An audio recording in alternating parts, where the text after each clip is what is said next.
අයිබෝන් දුවේ පුතේ O level paper එකේ 7 වෙනි ප්‍රශ්නේ A part එක කල්චර් අපිට සිංහල දෙමළ ඉංග්‍රීසි භාෂාවෙන් අර ලකුණු 10ක් ලබා ගන්න තියෙන කොටසට ඔයගලන්ට උපකාරයක් විදිහට අපි අනුමාන ප්‍රශ්න දෙකක් හෝ තුනක් ඔයගලත් එක්ක සාකච්ඡා කරන්න තමයි මේ වීඩියෝ එක ඔයගලන් වෙනුවෙන් අරගෙන ඉන්නේ. එතකොට මේ දක්වා පුතේ ප්‍රශ්න ඇවිල්ලා තියෙන්නේ grade 10 textbook එකෙන් ඇවිල්ලා තියෙන්නේ එක පාඩමකින් විතරයි.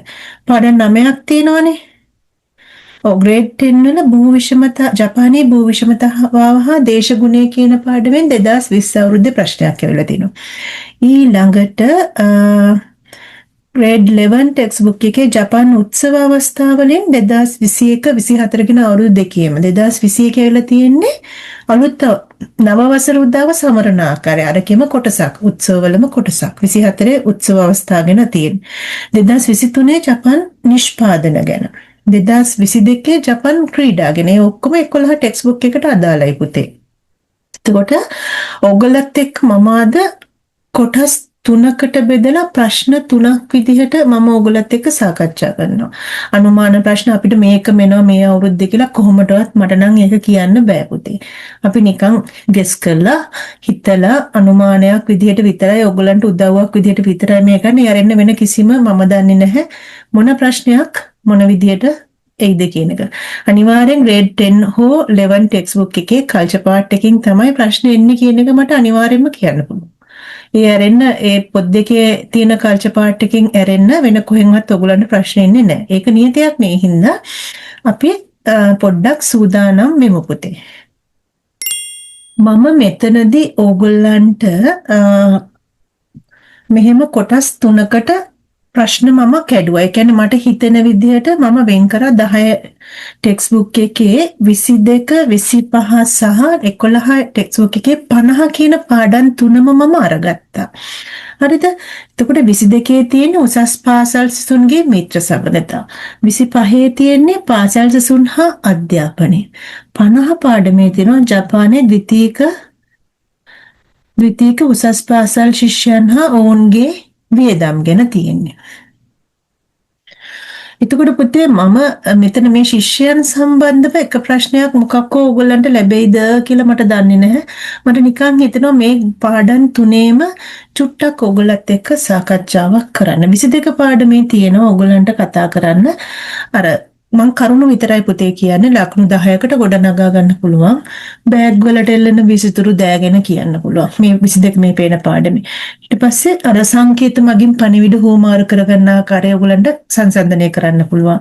තව පාසලින් පසුව කරන විශේෂ සමගාමී ක්‍රියාකාරකම් ගැන ලංකාවයි ජපානයයි ගැන සාකච්ඡා කරන්න පුළුවන්. හරි? එතකොට 25 පාඩමේ ජපාන් 23 පාඩම පුතේ. මට පාඩම වැරදුන අංකය 23 25 නෙමෙයි. 23 තමයි ජපාන් පාසල් සිසුන් සහ අධ්‍යාපනයේ පාඩම තියෙන්නේ. එතකොට ඒකේ ඔයගලන්ට කරුණෝ දැන් සංසන්දනය කරන්න ලංකාවත් එක්ක આવොත් එහෙම අනිවාර්ය අධ්‍යාපනය. ජපානයේ අවුරුදු කීයද ලංකාවේ කීයද සංසන්දනය කරන්න පුළුවන්. ඊට පස්සේ ශිෂ්‍යයන් වැඩිපුරම කැමති විෂය මොකද්ද? නේද? නිවසේදී වැඩි වශයෙන් පාඩම් කරන ශිෂ්‍යයන්ද ශිෂ්‍යාවන්ද ඒ වගේ කරුණු තිබ්බනේ. අමතර පන්ති වලට සහභාගී වෙන්නේ කොච්චරද? නේ? ප්‍රසන්ටේජ් එකක් විදිහට කොච්චරද? අන්න ඒ වගේ කරුණු මෙතන පාසල් සිසුන් සහ අධ්‍යාපනය කියන එකේ තිබ්බා. අපි ඊට පස්සේ 50 පාඩම බලමු. 50 පාඩමේ තියෙන ජපානයේ ද්විතීක හා උසස් පාසල් ශිෂ්‍යයන් හා ඔවුන්ගේ වියදම්. මේ පාසල් සිසුන් සම්බන්ධ ටොපික්ස් තුන තමයි පුතේ මම මේ කතා කරන්නේ. හරි? ඒකේ අපිට තියෙනවා දෙමාපියන්ගෙන් ලැබෙන දෛනික මුදල් ගැන. ඒක දැන් මම මේ පාඩම් විස්තරව පුතාලත් එක්ක සාකච්ඡා කරලා තියෙන හින්දා මම මේ පොයින්ට් ෆෝම් එකෙන් විතරයි උදව්වක් කරන්නේ. හරි? මේ සාකච්ඡා කරන කරුණු කියන්නේ. ඊට පස්සේ පාසල් කාලයෙන් පසුව එහෙම නැත්නම් නිවාඩු දිනවල කොෆි ෂොප් වලට අවන්හල වලට යාළුවොත් එක්ක ගිහිල්ලා වියදම් කරන්න ඒගොල්ලන්ට මුදල් අවශ්‍යයි කියන එක. ලංකාවේ ළමයිත් එක්ක සංසන්දනය කරන්න ඕනේ. ඊට පස්සේ පුතේ අර්ධකාලීන රැකියාව අත්දැකීම් ගැන කතා කරන්න තියෙනවා. ඒ වගේ තමයි එතන මම ළමයින් ජපාන් ජාතික උසස් පාසල් ශිෂ්‍යයන් සහ පාසල් සිසුන්ගේ අධ්‍යාපනය කියන ඒ කාණ්ඩ යටතේ 20, 23 සහ 50 කියන පාඩම් තුනම ඇතුළත් කරලා එක මම ඔයගලන්ට එක මේ කතා කරන්න එක අවස්ථාවක් ගත්තා. ඊළඟට මම යනවා ආහාර පාන ගැන කතා කරන්න. 25 පාඩමේ ජපන් ජාතිකයන්ගේ ආහාර පාන හා ආහාර පුරුදු.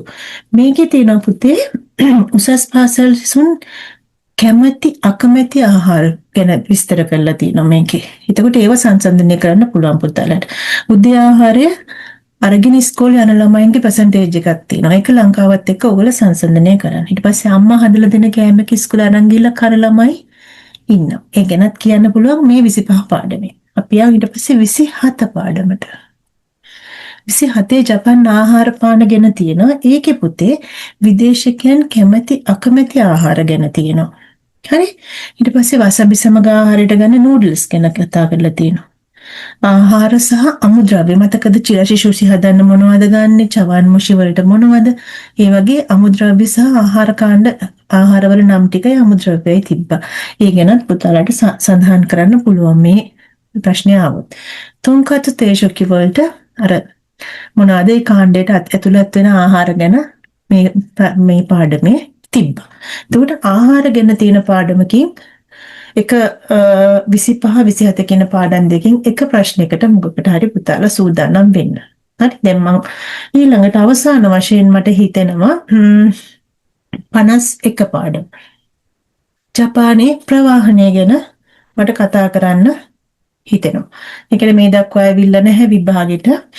මම මට හිතෙන ටොපික්ස් තුනක් ගැන තමයි අරගෙන කතා කරන්නේ. දිනපතා පාසල් යන ආකාරය. ලංකාවේ ළමයි කොහොමද එන්නේ? ජපානයේ ළමයි කොහොමද එන්නේ? හරි.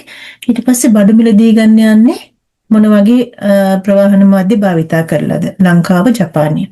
විනෝද චාරිකා යනකොට භාවිතා කරන්නේ ලංකාව ජපානය.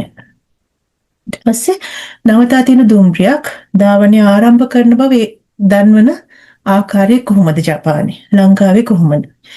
බස් රථවල ගාස්තු ගෙවන්න තියෙන්නේ කොහොමද? ජපානයේ ලංකාවේ. ওই පොයින්ට්ස් ටික ගැන කතා කරොත් මම හිතනවා ගොඩාක් ප්‍රමාණවත් සංසන්දනය කරන්න ඕනේ පුතේ. සංසන්දනය කරන අපිට ලකුණු හිමි වෙනවානේ. මම දැන් අනුමාන වශයෙන් පුතාලා ගැන මුලින්ම කතා කරේ උසස් අර පාසල් සිසුන් කියන කැටගරි එක අරගෙන 22 23 50 කියන පාඩම් තුන ඇතුළත් කරලා ඒ තුනෙන්ම එක එක ප්‍රශ්න මම දැන් කිව්වනේ ඒ වගේ සූදානම් වෙන්න. ඊට අමතරව ආහාර පාන 25 සහ 27 කියන පාඩම් දෙකේ ඇතුළත් වෙනවා. ඒ දෙකත් පොඩ්ඩක් අපි බලමු. 51 ප්‍රවාහනේ. දැන් පුතේ මම මට හිතෙන කොටස් ටිකක් අරන් තමයි පුතාලත් එක්ක කතා කරේ. ඊට අමතරව ඉතින් කල්චර් පාර්ට් එකේ තව ටිකයිනු ලෙසන්ස් තියෙන්නේ නේද? අපි පොඩ්ඩක් ඒක ගැන ටච් එකේ යමු. මේ පොතේ තියෙන පාඩමකින්නේ අපිට ප්‍රශ්න එන්නේ. මම පුතාලට හැම පාඩමකම ලකුණු 10ක ප්‍රශ්නයක් හදාගන්න විදිහ හොඳට කියලා දීලා තියෙනවානේ. ඒ ටිකත් හොඳට බලන්න. සූදානම් වෙන්න හොඳට ලකුණු 10න් 10ම ලබා ගන්න පුළුවන් වෙන්න. හරි. ජය වේවා කියලා සුබ පතනවා දූල පුතාලා සීලම දෙනාට. ජය වේවා.